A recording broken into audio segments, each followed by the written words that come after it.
सो hello everyone और welcome back to my channel. लेकर हाजिर हूँ आप सभी के लिए एक और बहुत ही क्यूट सी लव स्टोरी जिसमें मेन लीड है 17 के पॉप ग्रुप का वेंजुन और इस चाइनीज ड्रामा का नाम है एक्सक्लूसिव फेरी टेल। तो कहानी की शुरुआत होती है हमारी फीमेल लीड की बर्थ से, जिसके आने से पूरी फैमिली में खुशहाली आ गई थी। तो हमारी फीमेल लीड का नाम है शाओतू। वहीं ठीक 1 महीने बाद जन्म होता है हमारे मेल लीड लिंगचाओ का, जिसकी फैमिली शाओतू की सोसाइटी में ही रहती थी। पर लिंगचाओ जन्म के बाद से एक बार भी नहीं रोया था, इसीलिए उसके मॉम डैड बहुत परेशान थे। तो उन्होंने अपने सारे रिश्तेदारों और पड़ोसियों को बुलाया ताकि वो लोग लिंगचाओ को एक बार रुला सके, पर उनमें से कोई भी उसे रुला नहीं पाया। लेकिन तभी शाओतू की मॉम शाओतू को लेकर आ जाती है, जो लिंगचाओ को देखकर रो पड़ती है। तो उसे रोता हुआ देखकर लिंगचाओ भी बहुत ही जोर से रोता है, जिससे उसके मॉम डैड बहुत ज्यादा खुश होते हैं और शाओतू को रेड एनवेलप भी देते हैं। और यहीं से शाओतू के मॉम डैड लिंगचाओ के गॉड मदर और गॉड फादर बनते हैं और लिंगचाओ के मॉम डैड शाओतू के गॉड मदर और गॉड फादर बन जाते हैं, जिससे मेल लीड और फीमेल लीड को भाई बहन का टैग मिल जाता है। यहीं से दोनों का साथ में रोना धोना हंसना खेलना शुरू हो जाता है, पर ज्यादातर टाइम दोनों साथ में बस रोते ही रहते थे। अब लिंगचाओ के साथ रहते रहते शाओतू ने जो पहला वर्ड कहा था वो छाओ था। दोनों बचपन से ही एक दूसरे के घर में ज्यादातर टाइम बिताते थे। अब शाओतू क्योंकि लिंगचाओ से 1 महीने की बड़ी थी, इसीलिए वो लिंगचाओ को अपना छोटा भाई कहती थी और उसे सबसे प्रोटेक्ट किया करती थी।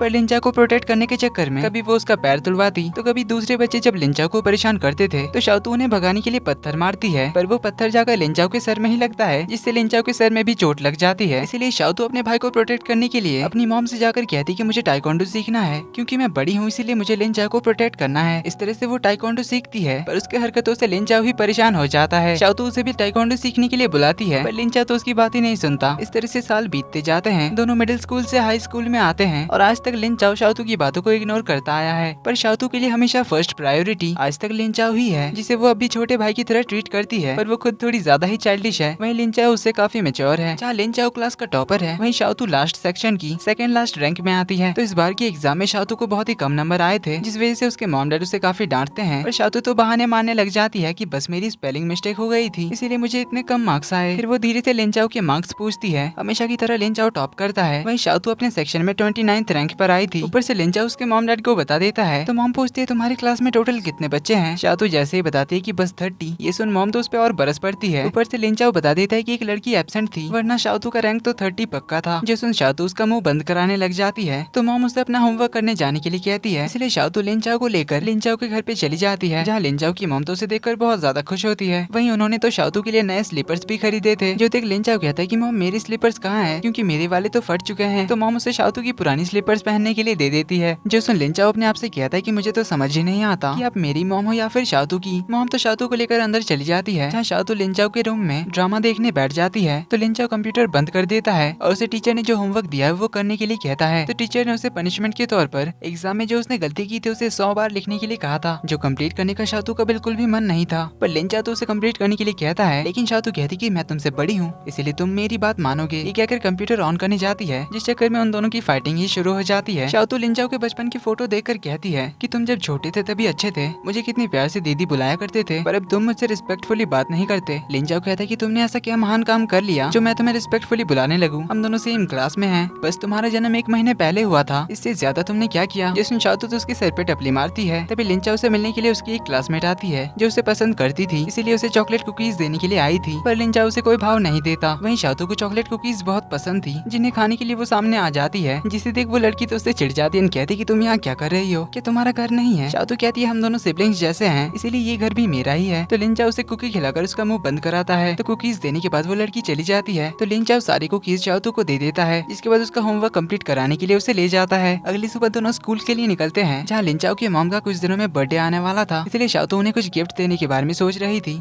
जो सुन लिंगचाओ उसे कहता है कि इसकी जरूरत नहीं है, तुम बस उन्हें विश कर देना, उससे वो बहुत खुश हो जाएंगी। पर शाओतू कहती कि मुझे तो उन्हें गिफ्ट देना ही है। जो सुन लिंगचाओ उसे याद दिलाता है कि 2 साल पहले मॉम के बर्थडे पे तुम उनके लिए रोज प्लांट लाई थी, पर तुमने उस प्लांट को ही सुखा दिया था। तब लिंगचाओ उनके लिए दूसरा प्लांट लेकर आया था। फिर पिछले साल के बर्थडे में शाओतू उनके बर्थडे के लिए कुछ खास बनाना चाहती थी, पर इस चक्कर में शाओतू ने किचन में ही आग लगा दिया था। इसलिए लिंगचाओ उसे कहता है कि इस बार कुछ मत सोचना। शाओतू क्लास पहुंचती तो उसकी फ्रेंड जुआन उसे उनके स्कूल के आसपास के कुछ चोरों के बारे में बताती है, जिन्होंने उनकी क्लास के बच्चों से पैसे चुराए थे और उन्हें बुरी तरह से पीटा था। इसलिए वो शाओतू को ध्यान रखने के लिए कहती है। तभी वो अपने फोन पर अपने फेवरेट आइडल को देख रही होती है, पर टीचर आकर उससे फोन जमा कर लेते हैं और क्लास में सभी को वार्निंग भी दे देते हैं कि कोई भी आपसे फोन नहीं लाएगा। पर आज जुआन को एक लड़की से अपने फेवरेट आइडल के कुछ मर्चेस खरीदने थे, लेकिन उसके पास फोन नहीं था, इसलिए वो उसे कैसे कांटेक्ट करती। तो शाओतू से आज के लिए अपना फोन यूज करने के लिए देती है। इधर लिंगचाओ अपने फ्रेंड के साथ गेम खेलने के लिए जाता है। वहीं शाओतू अपना साइकिल लेने के लिए साइकिल स्टैंड पर आती है, जहाँ वो लिंगचाओ के साइकिल पार्किंग की जगह पर 3 हरे पत्ते और कुछ बूंद खून देखती है, जो कि जुआन ने उसे बताया था कि वो चोर अपने शिकार को ले जाने के बाद 3 हरे पत्ते और खून की बूंद गिरा कर जाते हैं। तो शाओतू डर जाती है कि कहीं लिंचाओ को उन चोरों ने पकड़ तो नहीं लिया, इसलिए वो लिंचाओ को ढूंढने के लिए निकल जाती है। शाम से अंधेरा हो जाता है पर शाओतू घर नहीं लौटती। वहीं लिंचाओ घर आ जाता है, जहाँ पर उन दोनों की फैमिली गेम्स खेलने के लिए बैठी थी। शाओतू को ना देकर लिंचाओ उसे कॉल लगाता है। अब शाओतू का फोन तो जुआन के पास था और उसे पता नहीं था कि शाओतू कहाँ गई है, इसलिए लिंचाओ उसे आसपास की दुकानों में ढूंढने के लिए जाता है, जहाँ एक दुकान से उसे पता चलता है कि शाओतू तो उसे ही ढूंढने के लिए आई थी। तो उस दुकानदार से शाओतू किधर गई है वो डायरेक्शन पूछ लेता है और आगे चल के एक कैफे में पूछता है। तो वो कैफे ओनर बताता है कि वो 3 आदमियों के साथ सामने की ओर गई है। लिंचाओ ने भी चोरों के बारे में सुना था, इसलिए वो शाओतू को ढूंढने के लिए भागता है। तो थोड़ी दूर में उसे शाओतू मिल जाती है, जिसके सामने 3 आदमी खड़े थे। लिंचाओ तो ईंट उठाकर उन्हें मारने जा रहा था, पर शाओतू ने तो उन चोरों से ही दोस्ती कर ली थी। वो चोर तो बस शाओतू से छुट्टे मांगने के लिए आए थे। जो लिंचाओ उन्हें देकर शाओतू को घर ले आता है, जहाँ शाओतू का सर टॉवल से पोंछते हुए उससे पूछता है कि आखिर तुम स्कूल के बाद गई कहाँ थी और इतनी रात तक क्या कर रही थी। शाओतू बताती कि मैं तो तुम्हें ढूंढने गई थी, क्योंकि मुझे लगा कि तुम्हें चोर उठाकर ले गए, इसलिए मैं शाम से तुम्हें ढूंढ रही थी। लिंचाओ कहते कि मैं क्या छोटा बच्चा हूँ जो इतनी आसानी से खो जाऊंगा, मैं अपने दोस्त के साथ गेम खेलने के लिए गया था। तो शाओतू उसे चिल्लाकर कहती कि फिर मुझे बताकर नहीं जा सकते थे, मुझे तुम्हारी कितनी फिक्र हो गई थी पता भी है तुम्हें। मैंने तुम्हें प्रॉमिस किया था कि मैं तुम्हें हमेशा प्रोटेक्ट करूंगी, इसीलिए मैं तुम्हें ढूंढने गई थी। तो लिंचाओ याद करता है अपने बचपन को, जब वो 10 साल का था, तब उसके डैड उसे और उसकी मॉम को छोड़कर चले गए थे और उस वक्त शाओतू ही थी जिसने उसे संभाला था और प्रॉमिस किया था कि मैं हमेशा तुम्हारे साथ रहूंगी और तुम्हें सबसे प्रोटेक्ट करूंगी। तो लिंचाओ उसे कहता है कि पहले अपना तो ध्यान रखो। ये कहकर टॉवल से उसका सर पोंछने लग जाता है ताकि शाओतू को ठंडी ना लग जाए। तो शाओतू उसे भी अपना सर पोंछने के लिए कहती है। लिंचाओ तो अपना सर पोंछते हुए उसे ही देख रहा था। जो देख शाओतू कहती है क्या मेरे चेहरे पर कुछ लगा है जो तू मुझे ऐसे देख रहा है, चुपचाप बैठकर अपना सर पोंछ। कहकर उसे सोफे पर बिठा देती है। तो लिंचाओ पूरा टॉवल ही ले लेता है। जो देख शाओतू तो टॉवल छीना झपटी शुरू कर देती है। तो इसी के साथ एपिसोड नंबर 1 का एंड यहीं पर होता है। तो ये वीडियो पसंद आई तो वीडियो को लाइक कर देना, चैनल पर पहली बार आए तो do subscribe and hit the bell icon. मिलते हैं इस सीरीज के अगले पार्ट में, तब तक के लिए take care and bye bye.